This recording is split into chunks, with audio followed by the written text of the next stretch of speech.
우리는 계속해서 여호수아서를 보고 있습니다. 특별히 땅 분배에 대한 이야기가 계속 나오고 있어서 16장, 17장, 오늘 본문이 17장인데 오늘은 16장하고 17장을 연결해서, 왜냐하면 같은 이야기예요. 그래서 두 장에 있는 이야기는 특별히 요셉 지파가 땅을 분배받는 사건입니다.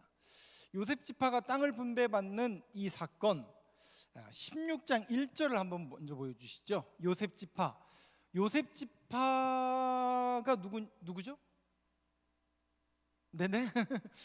그걸 네가 알려줘야 되지. 표정 그러신데, 에브라임하고 므낫세, 두 지파였죠. 그 두 지파를 우리가 요셉 지파라고 하는데, 그 요셉 자손이, 요셉 지파가 제비뽑기를 합니다. 한번 어떤 땅을 얻었는가 한번 같이 읽어보겠습니다. 시작. 요셉 자손이 제비 뽑은 것은 여리고 샘 동쪽 곧 여리고 곁 요단으로부터 광야로 들어가 여리고로부터 베델 산지로 올라가고.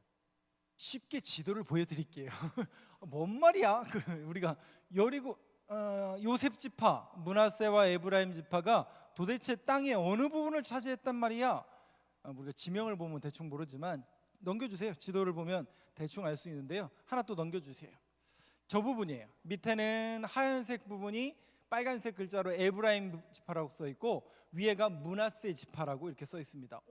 므낫세는 벌써 반절을 받았는데, 맞아요. 그 므낫세는 요단 동편에 갓, 루벤, 므낫세 반지파, 그리고 여기도 므낫세가 이렇게 많이 차지했습니다.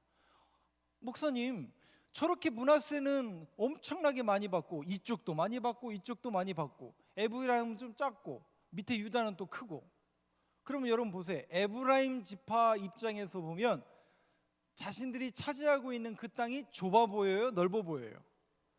아니, 므낫세 반지파는 반지파도 이만큼을 받는데 왜 우리는 이것밖에 안 받습니까? 제가 하는 얘기가 아니라 오늘 성경에서 이 요셉 지파가 이렇게 이야기합니다. 그 요셉 지파 가운데 에브라임 지파가 이렇게 이야기합니다. 17장을 한번 보여주시죠. 14절부터 18절. 14절부터 한번 같이 읽어보겠습니다. 14절만 먼저 같이 읽어보겠습니다. 시작. 요셉 자손이 여호수아에게 말하여 이르되 여호와께서 지금까지 내게 복을 주심으로 내가 큰 민족이 되었거늘 당신이 나의 기업을 위하여 한 제비 한 분깃으로만 내게 주심은 어찌함이니까 하니. 아니 목사님이래. 여호수아가 이제 지도자니까 이 제비를 에브라임 지파가 뽑았는데 아까도 보시는 것처럼 어느 부분이에요? 그들이, 에브라임은 민수기에 보면요, 다른 지파보다 인구수가 에브라임이 제일 많아요. 인구도 제일 많고, 인구가 많다는 것은 싸말 사람도 많다는 얘기잖아요. 아니, 우리가 많은 떼를 이루고 많은 사람을 이뤘고, 우리가 보다시피 다른 지파보다 월등히 사람도 많은데 이건 불공평한 거 아닙니까? 아니, 저 므낫세는 반지파만 해도 저만큼을 차지하고 우리는 이거밖에 안 되고, 이거는 너무 불공평한 땅 아닙니까? 우리는 큰 분깃이니 한 제비 한 분깃으로만 내게 주시면 어찌함입니까? 이건 불공평한 겁니다. 15절 한번 볼까요? 15절 말씀 제가 읽겠습니다. 여호수아가 그들에게 이르되, 이렇게 이야기합니다. 그러니까 네가 에브라임, 너희는 큰 민족이 되므로 에브라임 산지가 내게 너무 분명히 좁을 건데, 안다는 거죠. 좁을진데 브리스 족속과 르바임 족속의 땅 삼림에 올라가서 스스로 어떻게 하라고요? 스스로 땅을 컷다운, 그러니까 스스로 길을 내라는 뜻이에요. 그러니까 길이 없는 곳에 새로운 길을 개척하라, 길을 내라. 너희들은 그런 충분한 능력이 있고 그런 힘과 그런 자원이 있지 않느냐. 그러니 너희들이 스스로 길을 새롭게 내라, 개척하라, 이렇게 이야기합니다. 그러자 에브라임 지파가 이렇게 이야기합니다. 16절 한번 볼까요?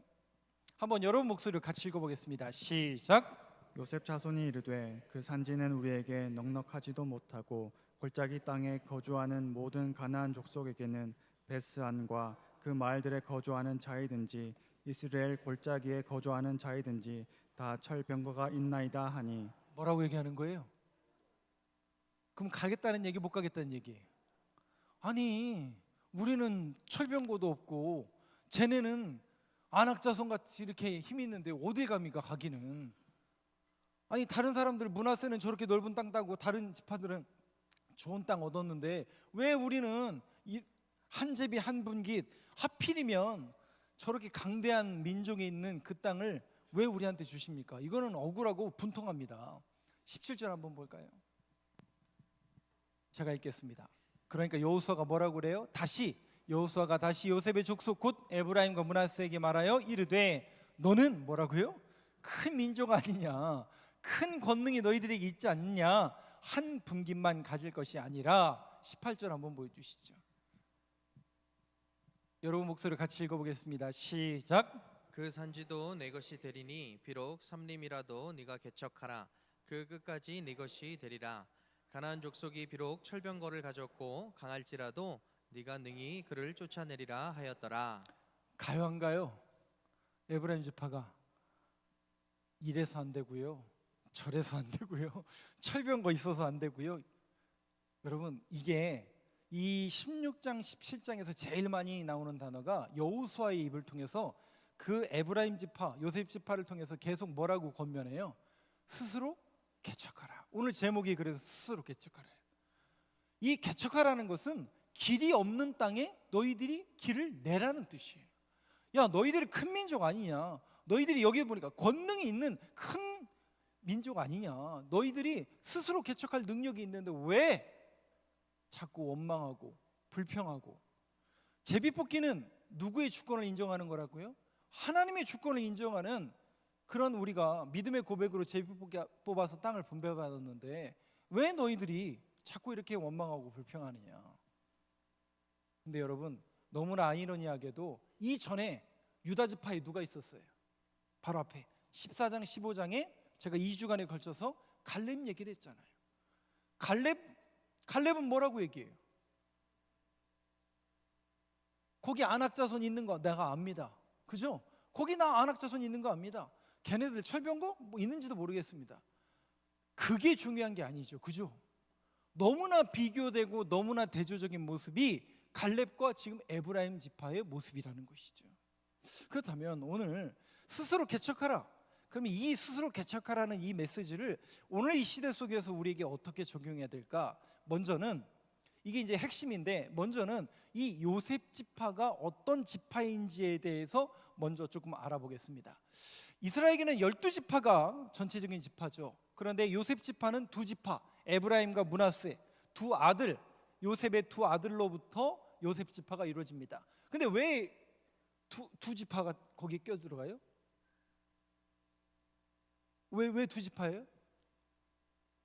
2지파가 빠졌으니까 2지파가 들어간 거잖아요. 그 빠진 지파가 뭐예요? 하나가 레위 지파는 아시는 것처럼 분깃이 없죠. 제사장 지파니까.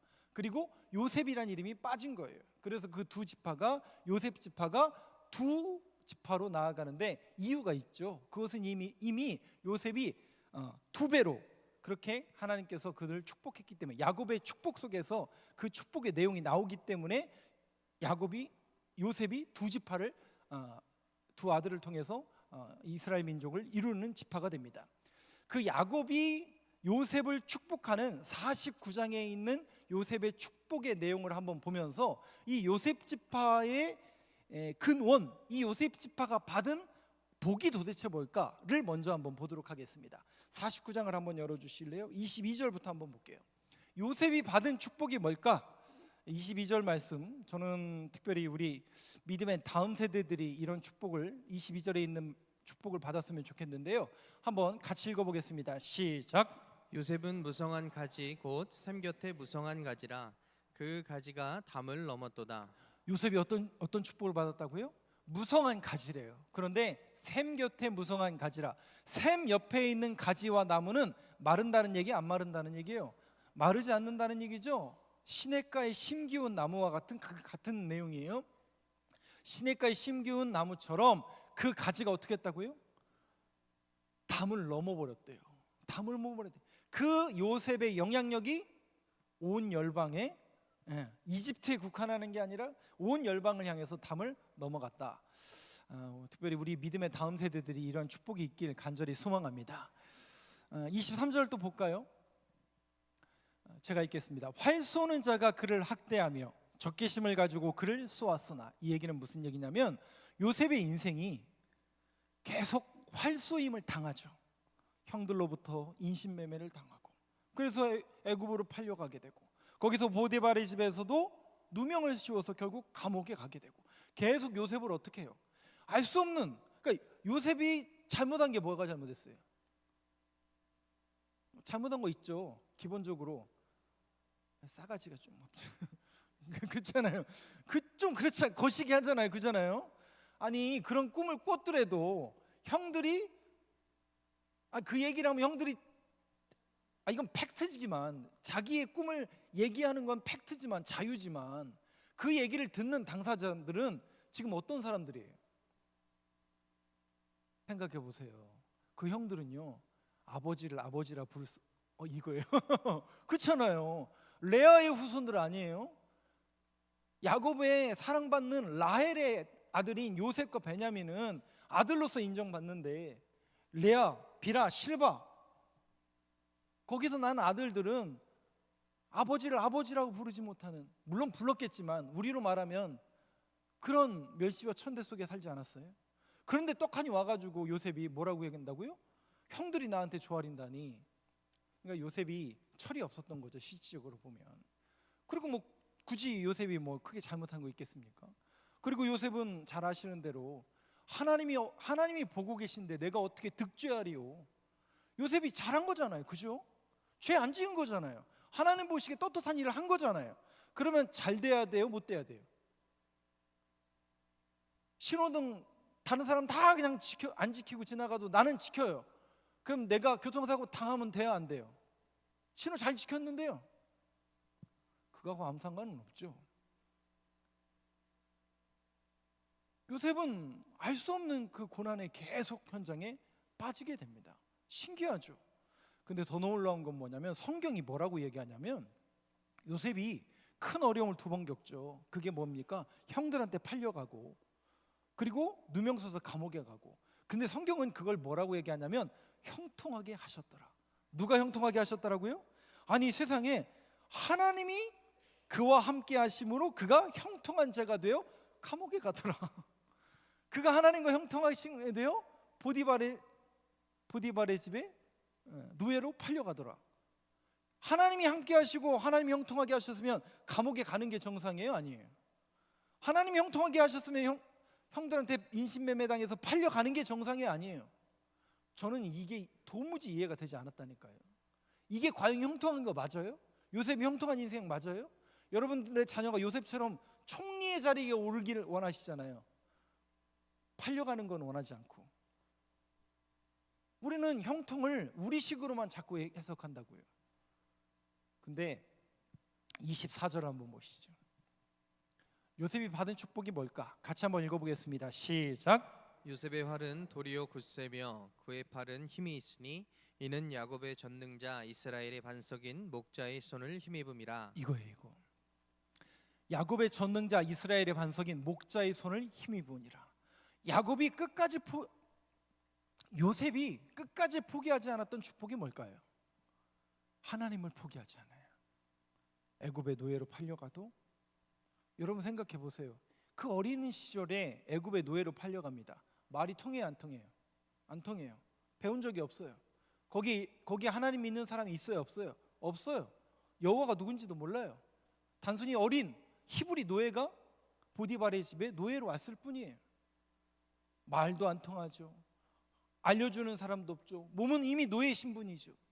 근데 여러분, 요셉이 어떻게 살았을까요? 정말 열심히 살았을 거예요. 야곱이 마치 20년 동안 자기보다 더 자기를 속이는 누굴 만났다고요? 라반의 이름의 뜻이 뭐라고요? 희다. 무슨 얘기예요 그게? 속이는 야곱이 누굴 만나는 거예요? 자기보다 더 속이는 자, 즉 겉모습은 하얀데 속은 까만 사람, 즉 남을 속여서 표리부동한 사람. 그러니까 야곱이 속이는 자인데 자기보다 더 속이는 삼촌 라반을 만나서 뭐 했다는 얘기예요? 20년 동안 생고생했다는 얘기예요. 하나님의 신묘막측한 하나님의 자녀들을 끌고 가는 하나님의 방법이죠. 그땐 몰랐어요. 정말 힘들었겠죠. 그런데 요셉이 포기하지 않는 게 있다면 단 하나예요. 이스라엘의 목자인 반석인 목자의 손을 힘입으니라. 사람들은 상황을 탓하죠. 이래서 안 됩니다. 철병거 때문에 안 됩니다. 목사님, 다 그렇게 한다니까요. 그럼 소는 누가 아니 죄송해요. 그럼 누가 가요? 누가 갑니까? 누가? 근데 야곱이 놓지 않는 게 바로 주님의 손을 놓지 않는 것이. 요셉이 포기하지 않는 게, 야, 내 인생 꼬였구나. 형들한테 팔렸고, 야, 좀 풀릴 줄 알았는데 누명 써서 나 하나님 앞에 떳떳이, 하나님 앞에 어찌 득지하리요, 떳떳하게 이렇게 나갔는데, 하나님 이게 뭡니까? 이런 일이 벌어지면 됩니까? 안 됩니까? 이게 형통한 거 맞습니까? 본인도 의아스럽고 불만과 불평과 원망이 가득했을지 몰라요. 그런데 성경은 그걸 뭐라고 얘기하냐면 하나님이 형통하게 하셨더라.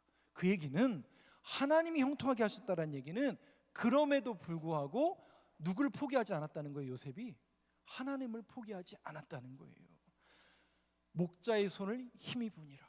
그 하나님의 손을 붙드는 그 믿음의 고백이 결국 요셉의 뭐라는 얘기예요? 그게 요셉의 복이었다라는 거예요. 그때는 몰랐죠. 그게. 근데 총리의 자리에 어느 날 오르고, 어느 날 자기를 팔아넘긴 형들이 양식을 구하러 온 거예요. 뭐지? 이게 뭐지?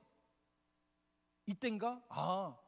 비로소 하나님께서 원수에게 복수할 때를 허락하셨구나.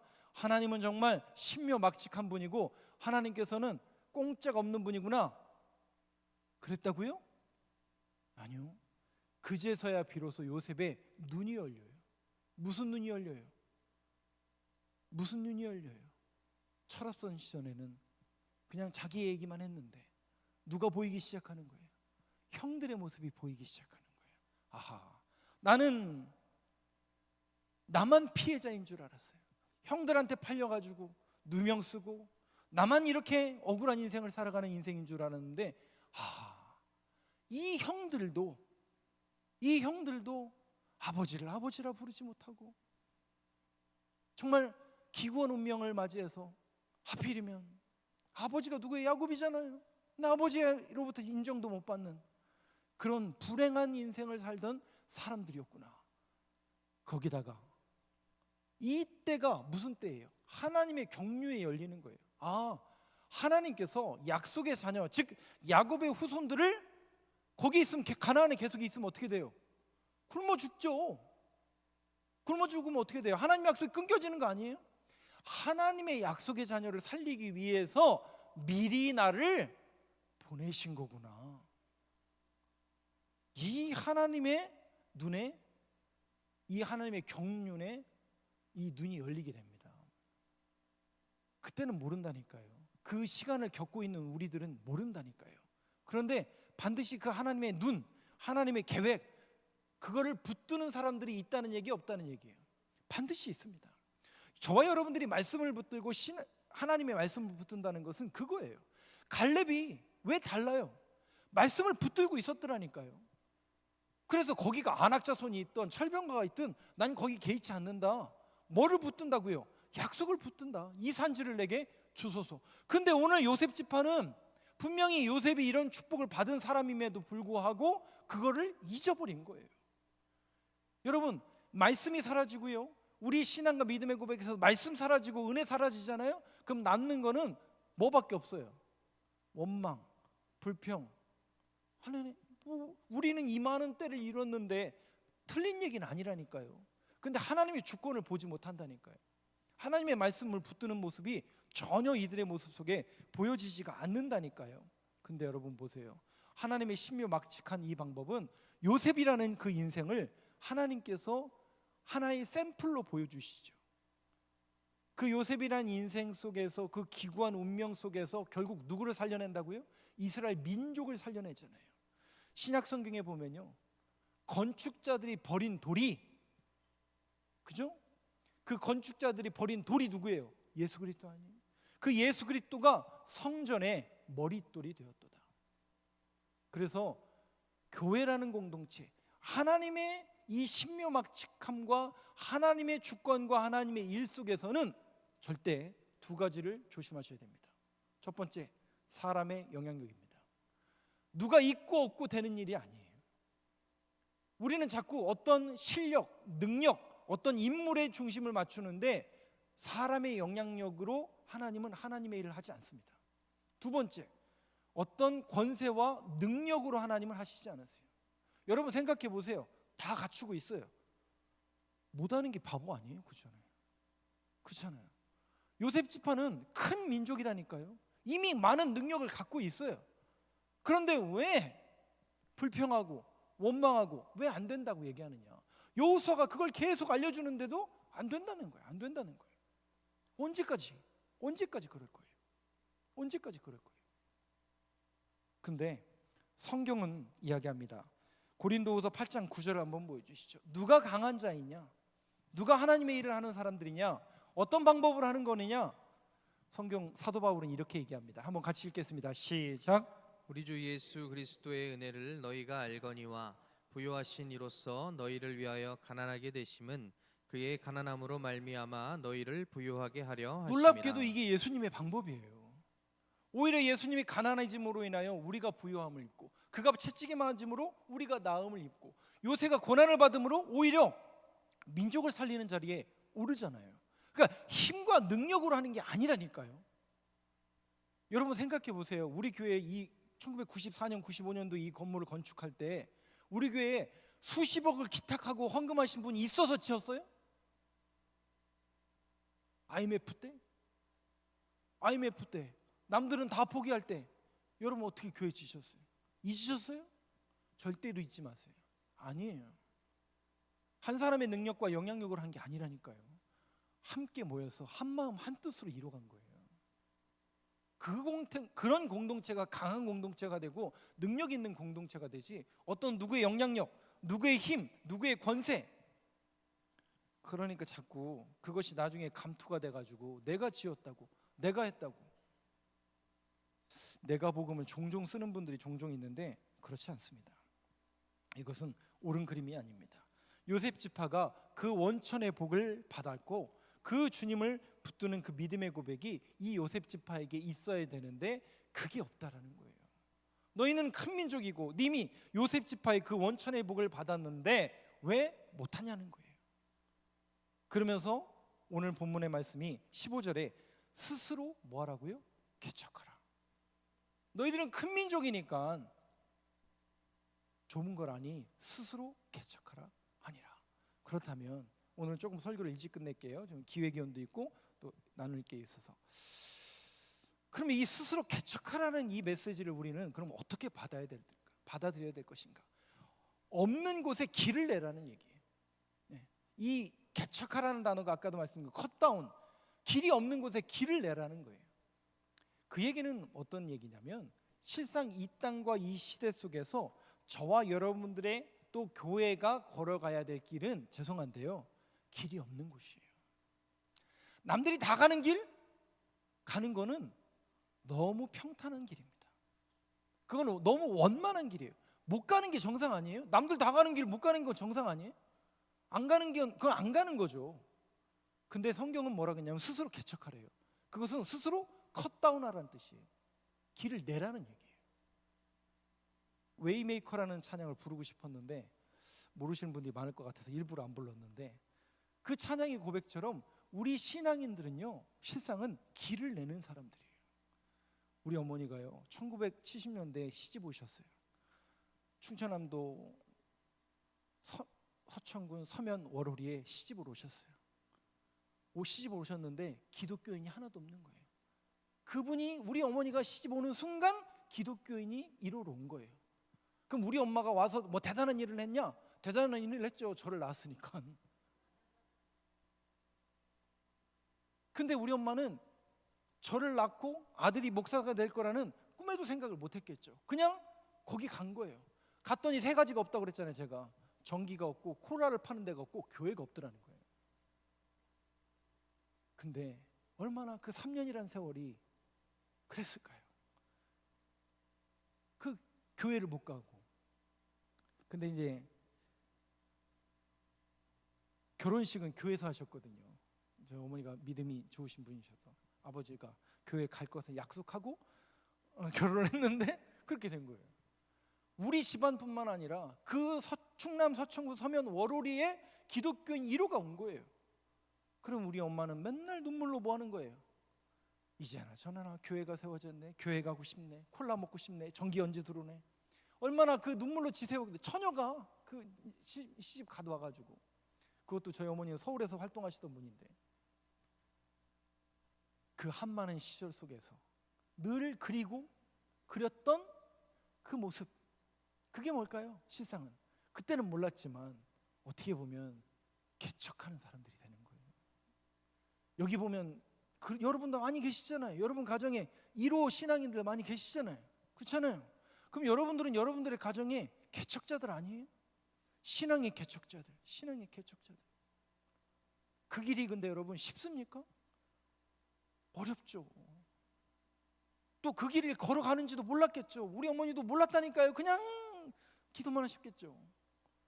근데 지나고 나니까 그제서야 눈이 떠지는 것처럼, 어떻게 보면 여러분들도 개척하는 그런 입장에 있는 분들도 있을 겁니다. 근데 오늘 이 메시지를 들으면서 여러분들이 다시 한번 소망을 붙들길 간절히 소망합니다. 반드시 길을 내는 사람들이 있어요. 그리고 그 길을 내는 사람들을 통해서 하나님의 역사가 이루어지고, 그 가문이 빛나게 되고, 그 가문이 세워지고, 그 가문과 그 신앙인들의 삶이 변화되는 역사가 반드시 있게 될 줄로 믿습니다. 지금은 힘들죠. 기도해도 꿈쩍도 안 하죠. 기도한다고 해서 꿈쩍합니까? 오히려 욕 안 먹는 게 다행이죠. 명절 돼가지고 제사 안 드린다고, 절하지 않는다고, 안 먹는다고, 그나마 요즘은 조금 많이 바뀌어서 다행이죠. 개척자로 살아간다라는 것이 여간 어려운 일이 아닌 걸 알고 있습니다. 그런데 여러분, 제가 여러분들에게 소망의 메시지를 드리는 것은 이겁니다. 결론적으로, 그렇다면 요셉 지파가 받았던 그 원천의 축복이 우리에게도 있다면 우리도 그 길을 걸어갈 수 있지 않을까요? 우리가 잃어버리고 있는 게 있어요. 늘 잃어버리고 있는 게 있는데, 그게 뭐냐면, 과연 나는 어떤 복을 받은 사람인가?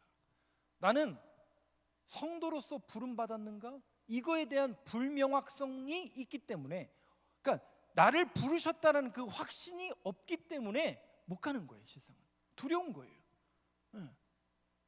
새롭게 그 컷다운하기가 쉽지 않은 거예요. 새로운 길을 내는 게 쉽지 않은 거예요. 신앙의 길을 걸어가는. 근데 성경은 이야기합니다. 아니야, 너와 함께 할 거야. 우리는 이 원천의 복을 이미 받았잖아요. 이미 저와 여러분들을 성도로 불러주셨다는 것은 이미 자리가 바뀐 거예요. 어떤 자리요? 영원히 죽을 수밖에 없는 사망의 자리에서 저와 여러분들을 불러서 목사요 성도로 불러주신 것은 영원한 생명의 길로 우리를 바꿔주신 거예요. 그 복을 우리가 이미 받은 거예요. 여러분들이 그 정도의 정체성과 자존감이 있으셔야 된다고요.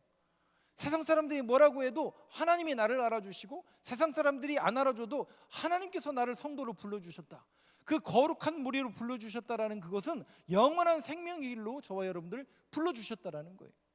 그리고 그분이 어떻게 하신다고 했어요? 성령님 보내주셔서 너희와 영원히 함께 하시리라. 그러니까 그분이 함께 하신다라는 그 약속의 말씀을 붙들고 우리는 갈렙처럼 말씀 앞에 믿음으로 순종하며 이 산지를 내게 주소서. 제가 지난주 우리 토요일 날 우리 장로님들한테 그 얘기를 했어요. 이 산지를 내게 주소서. 청년 갈렙에 대해서 얘기했어요. 전도서에 보면 청년의 때에 창조주를 기억하라. 전도서 12장 1절의 말씀이에요. 청년이라는 게 뭐예요? 한번 옆에 분 보세요. 청년, 저기 청년들 계신 것 같은데, 옆에 계신 분 청년이 아니에요?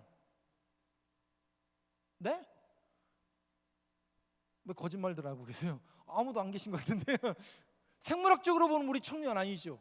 그런데 유대인들에게 이 청년이라는 단어는 언제 쓴다고요? 물론 생물학적으로 청년도 청년이지만 국가의 부르심에 목적과 사명이 뚜렷한 사람들, 그러니까 어떤 국가의 위기 속에서 그들을 목적과 사명을 위해서 부르심을 받아온 사람들을 청년이라고 부른다고 했어요. 그러면 여러분, 85세 된 갈렙이 뭘 요구해요? 이 산지를 내게 주소서. 그 이유가 뭐였다고요? 하나님께서 약속하지 않았습니까? 하나님께서 약속하신 그 땅을 이제 내게 주소서. 내가 비록 나이는 85세지만 기력이 딸리지 않습니다. 그러나 그것보다 더 중요한, 기력이 딸리지 않는 것보다 더 중요한 것은 하나님의 약속을 나에게 주셨고 나를 여기까지 인도하셔서 그 땅을 차지하라고 나에게 사명과 목적을 부어주셨. 그러면 뭐라는 얘기예요? 청년이라는 얘기죠. 여러분들이 성도로 하나님께서 저와 여러분들을 불러주셨다면 이미 그 사명을 받은 거예요. 우리는 그 받은 사람이라면 그 받은 목적대로 저와 여러분들이 쓰임 받는 인생을 살아야 청년인 거지.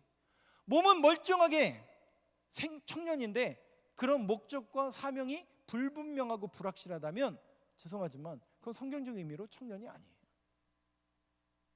저는 여러분들이 성도로 불러주셨다는 그 자존감, 그래서 오늘도 찬양을 부를 텐데 충만이란 찬양을 부를 거예요. 그러니까 결국 우리가 예배의 자리에 나와서 확인하는 건 뭐냐면 단 하나예요. 내 안에 하나님이 계신가 안 계신가, 그분으로 내가 완전해져 있는가 안 있는가. 그분이 나와 함께 하신다면 그 약속의 말씀을 붙들고 여러분 당당히 살아갈 수 있어요 없어요? 있죠. 오늘도 그런 믿음의 고백으로 여러분들의 마음과 심령 속에 함께 하시고 충만하게 임하실 그 주님을 기대하며 우리 자리에서 일어나셔서 이 찬양의 고백을 힘차게 부르고 기도하는 시간 되길 원합니다.